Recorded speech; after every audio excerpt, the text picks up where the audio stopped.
Okay, guys, this morning I am studying for my cultural awareness test. This is like typical immigration stuff when you are trying to immigrate to a country and you want to get your visa or you want to be in good standing or what have you. You want to become legal. A lot of different countries do this test where you have to show that you have knowledge about their legal system, their judicial system, how voting works, what kind of different political parties there are, what kind of freedoms a citizen has, and everything like that. So I am going later today to take my knowledge test for the culture of the Netherlands, where I have been immigrating for the past couple years to live with my Dutch partner. And it just, honestly, it fires me up. It gets me really excited because of how the Netherlands is structured, how equal everything is here. I mean, gay people have all the rights as heterosexual people. Women have all the rights as men. It is so equal. And they do also have like freedom of religion here and freedom of speech. Yet, what I just heard explained on a video is that I wrote it down here. Oh no, I wrote down rights and politics are kept separate in the Netherlands. So you have your rights as a citizen, and those cannot be taken away by politics. By like, I believe that people shouldn't have those rights. Like, each citizen has their rights and their right to equality. Basically, if you're a woman, you must be receiving the same wage as a man.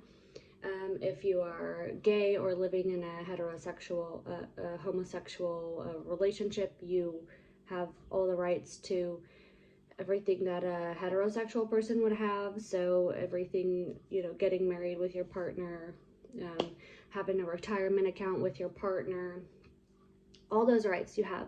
You also have like rights to your own bodily autonomy. So you have a right to get an abortion. You have a right to choose the person yourself that you want to get married to, if that's your choice.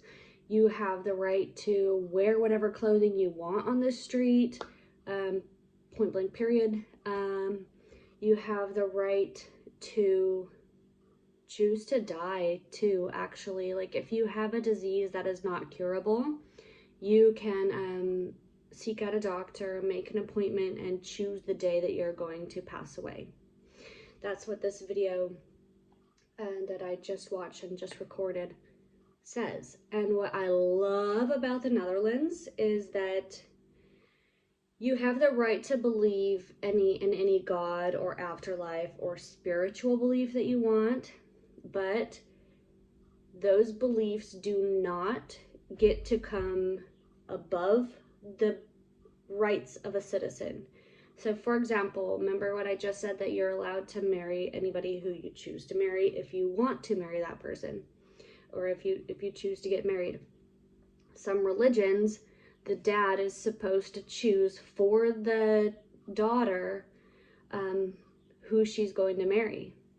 And you do have a right to believe in that religion and whatever, but the rights only go so far. Like, your right to believe a religion will never go above the rights of a citizen. So your daughter still gets to choose who she wants to marry, because your religious rights do not trump a citizen's rights. It's not possible. It's not allowed in the Netherlands. So same goes with abortion. You cannot look, if you personally are a Christian or a Muslim or of a different religion, I don't know if Muslims believe in abortion or not, or believe that it's acceptable or not, but if you are of any of the religions or of any personal belief that abortions are not okay, you're still free to get an abortion, and you'll probably choose not to if you end up with an unplanned pregnancy. But like, if your parents are Christian, or if your church forces you tries to force you to not go with an abortion, it's not allowed. Like, you still get to choose, and you might choose, no, I don't want an abortion, I'll keep the child. But literally nobody else can force you to make that choice. It's not legally forcible. It's not legal in order to do so. Like, it's not legal. You have every right and every resource at your disposal to get an abortion if you want, to marry the person that you want, to say no, to get an equal salary to those male counterparts who have the same job as you. Like, the citizens' rights can't be taken away. That's why I freaking love this country, dude. And there's a lot more that you might be interested in about Parliament, and they have a first room and a second room, and it's really interesting because in one of the rooms it's people that were voted in, but in the other room it's only people that were appointed. There's term limits, all this stuff, but they also have a king and a queen. So it's kind of interesting. They have a monarch, but the monarch doesn't make the law. The only people that make the law is the Parliament. Parliament is either voted in or appointed, and the people who are appointed in Parliament are all experts in their field. They all have term limits, and yeah, like I said, the king and queen don't make any laws. They do read out once a year, like, what the plan for the upcoming year is, and that is written by people in Parliament, and it's read out loud by the king and queen. And I guess the king and queen kind of represent the people. They don't take sides politically, and they don't make laws. I guess they just facilitate, like I said, reading of what's the plan of the law in the next year. They facilitate all, like, holidays, and they show up on certain days. It just feels like they facilitate the way things are run, and just, like, as a placeholder, they're the ones that, like, run the ceremonies and stuff for different holidays, political holidays, voting and stuff, but they do not make the laws.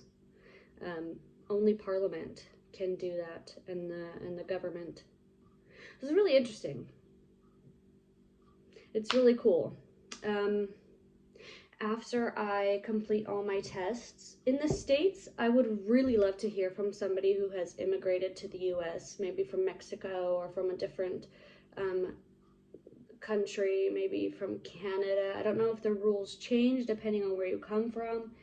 They do here, so my visa, what's expected of me in order to be able to immigrate is different than what's expected of a refugee that's fleeing from something. So I'm here on a partner visa, specifically to come and live with my Dutch partner. So in many ways I'm treated with the rights of a Dutch person because I'm a family member of his. I'm considered a family member. But refugees also have rights as Dutch citizens, but they just have more things that the government expects of them. They're supposed to go to classes. They need to do like 600 hours of being in class and receiving instruction about the country and the laws and how to ride a bike and how the culture is and their rights. A lot of people who come in as refugees come from, obviously highly violent cultures, but also very sexist cultures, authoritarian cultures, places where everything's just structured differently. And the Netherlands is such a change and can be such a shock for these people, and just so different that they need to be educated on how the Netherlands is. Like, if you're gonna live here, this is how we are, You're allowed to be gay here. That's all right. You can marry whoever you want. You have all the same rights. And in a lot of places where people might be fleeing from, in fact, that might be the reason that they're fleeing. In many cultures across the world, people who are gay are killed. silenced, put in prison, beaten. And so I believe that's one of the reasons that in the United Nations legal uh, literature or whatever, I believe that's one of the reasons you're allowed to flee a country. I mean, if your life is in danger and there has been attacks or violence or threats to you or your family, and I think that constitutes as a reason that you can become a refugee and seek asylum in one of the European countries. And each European country has agreed to allow a certain amount of refugees per year to enter their country, and they help them get on their feet. In the Netherlands, they give you a check every month to help pay for your food, whatever you need to clothe your kids, clothing, essentials, toilet paper, what have you. And they also give you a place to live. But because of that, there are a lot of programs in place. They expect you to show up, a certain amount of hours per week to the location that they said, and they give you classes and they help you enter the workforce. They give you a job coach, they help you build a resume, you're expected to learn the language, and it's basically just intense integration. It's like, how do I integrate into daily life? And it's completely led by, I wouldn't say the government. It's not like a government agent is there. They're all volunteers, and some people do get paid, but it's coordinated by like third-party organizations, nonprofit organizations, volunteers, and some people are paid by the government. It's very well organized. It's very well coordinated. It's very helpful if you are an immigrant to receive this help from social services, basically. So you've got people who help you getting a job. You have people who help you learn more about Dutch culture. You have classes on Dutch language that you can sign up for at the library that are free. And then you have the social services office where you can go. They do various events through the week that are like have coffee with your neighbors, or they just kind of have the downstairs area with some tables and chairs and some coffee and tea there in case people who are lonely want to socialize. They have like an area where you can donate books, and anybody that wants books, it's like free to take. And then the one here in my neighborhood also has like a little thrift store where you can donate clothes and then they sell them, and I think they use the money to keep the place running. But they also have, like, on Tuesdays and Thursdays from 10 to 12, they have various like volunteers who are usually people in their 50s or 60s. Maybe they're retired, or maybe they're working less days per week or whatever, but they all have extra time and they want to help out. And some computer literacy as well, which old people in the Netherlands in general are very literate on the computer. These people are ahead of the States as far as being able to use a computer, open email, use Excel. I mean, a lot of people in their 50s and 60s can do all of that and more. I've met people in their 50s and 60s who are computer programmers. Like, the older generation here is not afraid of technology. They have kept up on it. So that's really interesting. But you can go to the social services building, and it's not a government building, it's a community building. And I've gone there several times. I usually call in before and I say, I need help filing my taxes, or I need help signing up for college, or I need help, shopping for a health insurance plan. And you'd go at 10 o'clock on Thursday during the window, and there's 3 to 5 older adults there who are just ready to help you with whatever administrative task that you may need help with, especially for me not being native Dutch speaker. However, being pretty fluent, I use Dutch every day. I can communicate very well in Dutch, but when I go to read an official like document, or I go to submit my taxes or something, something that uses a very high level language, or it's like very vital that I understand very clearly. And I think it's also sometimes things that's even confusing to Dutch people. Like, as an American, when you go to file your taxes, we don't even think about what it would be like if English wasn't our native language, and it's confusing enough. Like, okay, is this a deductible? And then you read the fine print 2-3 times and you're still like, I'm not completely sure. Like, it's not that clear. Could be interpreted this way, that way. So in these situations, I find it like imperative that I go to the social services center. And a lot of people, especially my caseworker and everything in the government, used to always tell me, like, just ask your partner. But my partner is not the best person for explaining this.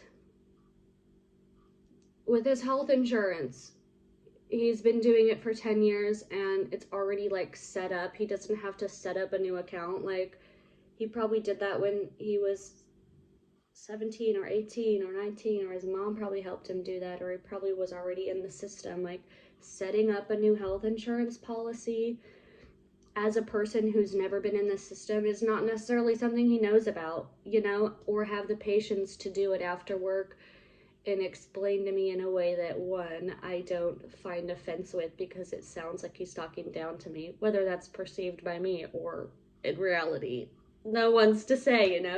It just makes it a weird and difficult dynamic when my partner is trying to teach me something and I have an issue about, us being equal, like, don't talk down to me, and him not exactly knowing everything about the system. Just because he's Dutch doesn't mean he knows everything about every political system, every computer system, every immigration document system. I mean, like, he doesn't know. Just because he's Dutch doesn't automatically mean he knows. I mean, and his taxes are much different than mine because he gets a salary and I work as a independent person. So the social services center has been absolutely vital to me feeling independent in this country, to me being able to educate myself on what's expected of me and to receive the help that I need, and get the stuff taken care of. Because as well, it's like during tax season, it's like, okay, I need to get this taken care of, but it's still like you're still expected to do everyday life stuff and continue working and get groceries and birthdays, funerals, whatever during this time. So it's like, okay, I have to do my taxes. But when that takes so much mental work and when you need help doing it, it feels impossible. So I'll literally just call up the Wijkcentrum, the social services community center, during tax season and be like, hey, I need help with this. Okay, come next Thursday at 11. Okay, see you then. It's awesome, man. It's freaking awesome. These are the things I really appreciate about the Netherlands, and how, as an immigrant here, these things have made a huge difference to me, just being able to find my own place in this community. And now because of these systems in place, I'm able to work, I'm able to pay taxes, I'm able to give back to the system. I'm going to be going to college here in the next couple years, and once I get a degree, I'll be contributing more to the taxes, because my salary will be higher. And then maybe if I'm still here in 20 years, I'll become a volunteer at the community center and give back the same thing that I was able to receive when I really needed it. It really is a system that allows people not only to receive benefit from the system, but to give benefit back because of the cyclical nature. It's easy to become a volunteer. The system is set up really well for that. It's easier to get a job because of the support that they have, which means paying taxes. I mean, There are so many things about the Dutch immigration system that they are doing right. And I think other countries should take note, especially the States. That's my soapbox for today. Cheers, everybody. Wish me luck on my exam. And yeah, my heart goes out to all the immigrants out there. Mwah.